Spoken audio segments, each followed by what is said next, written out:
In this video, I will show you how you can change your Riot ID or your League of Legends username for free. Now what you need to do is log into your League of Legends account.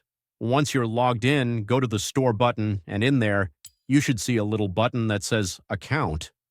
Go into this, and here you should see Riot ID Change. Click on this and continue. It will open up a browser that looks like once you are logged in, then you will see your current Riot ID. This is your League of Legends name, and this is your tagline. The name and tagline are what people use to search for you. So, this is my name right now. I can type something else and change it for free.